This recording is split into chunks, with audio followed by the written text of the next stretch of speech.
ఈరోజు 16వ డివిజన్లో ఉండే సర్రేపల్లి కాలువకట్ట ఆ పరిసర ప్రాంతాల్లో యాక్చువల్గా ఈరోజు తెలుగుదేశం నాయకులతో ఎన్డీఏ కూటమి నాయకులతో ఇక్కడ తిరగటం జరిగింది. మెయిన్గా ఇక్కడ దాదాపు 40, 50, 60 ఏళ్ళ నుంచి ఇక్కడ ఉన్నారు. అయితే వాళ్ళందరూ ఏంటంటే మాకు ఒరిజినల్ పట్టాలు ఇవ్వండి, గత ప్రభుత్వం ఇచ్చినట్టుగా ఒక కాగితం ఇచ్చి మీరు నివాసం ఉంటున్నారు అనేది వద్దు. నివాసం ఎట్టా మేము ఉంటున్నాం సార్, మాకు నివాసం ఉంటామని మళ్ళీ ఒక కాగితం అవసరం లేదు, ఒక ఒరిజినల్ పట్టా కావాలి మాకు. ఆ పట్టా నిజమైన పట్టా, వాళ్ళు మాట్లాడే భాష నిజమైన పట్టా ఇవ్వండి, ఒరిజినల్ పట్టా ఇవ్వండి, అంతేగాని నివాసం ఉంటున్నామని ఒక కాగితం ఇవ్వద్దు. మీరు భగత్ సింగ్ కాలనీలో ఎలా అయితే ఇచ్చారో 1400 మందికి ఇచ్చారు, అలాంటివి మాకు ఏర్పాటు చేయండి అన్నారు. దాని మీద అధికారులతో, కలెక్టర్ గారితో, జేసీతో, ఆర్డీఓతో, అదేవిధంగా మున్సిపల్ శాఖతో, అదేవిధంగా ఇరిగేషన్ శాఖతో వాళ్ళందరితో మాట్లాడాను. అయితే వాళ్ళు ఏదైనా సర్వే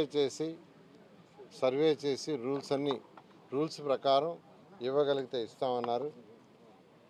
ఏదైనా కెనాల్ ఉంది, కెనాల్ కొంత బఫర్ వదిలేయాలి, బఫర్ వదలకుండా ఇవ్వటానికి లేదు.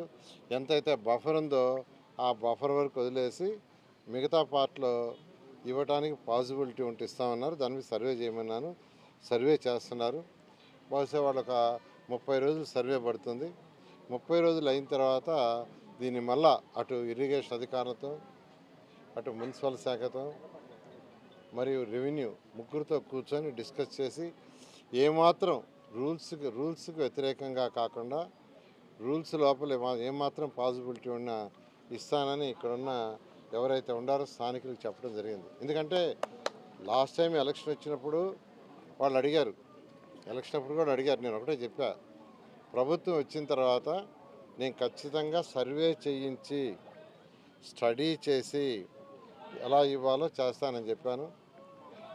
దానికి తగ్గట్టుగానే ఈ యొక్క ఏర్పాట్లు చేసేదానికి ఇక్కడికి రమ్మని యాక్చువల్గా రిక్వెస్ట్ చేసి వచ్చాను. ఖచ్చితంగా ఇవ్వటానికి పాసిబిలిటీ ఉంటే 100% ఇవ్వడం జరుగుతుంది. Okay, thank you.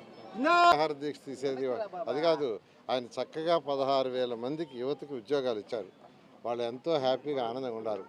16,000 మంది, 16,000 కుటుంబాల్లో వెలుగునిచ్చాడు. దానికి ముందు ఎన్నో కేసులు వేశారు. ఆ కేసులన్నీ ఇబ్బంది లేకుండా చేసి ఎగ్జామ్ కండక్ట్ చేసి గత 5 సంవత్సరాలు ఒక్కరికన్నా ఇచ్చారా?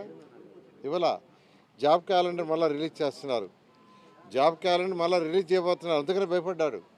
వాళ్ళు ఎందుకు భయపడుతున్నారంటే లాస్ట్ ఇయర్ ఇచ్చేశాడు, మళ్ళీ జాబ్ క్యాలెండర్ రిలీజ్ చేస్తున్నారు, మళ్ళీ ఉద్యోగాలు ఇస్తారు. అటు పోలీసు వాళ్ళకి కావచ్చు, డిఫరెంట్ డిపార్ట్మెంట్లకు కావచ్చు, ఎడ్యుకేషన్ కావచ్చు.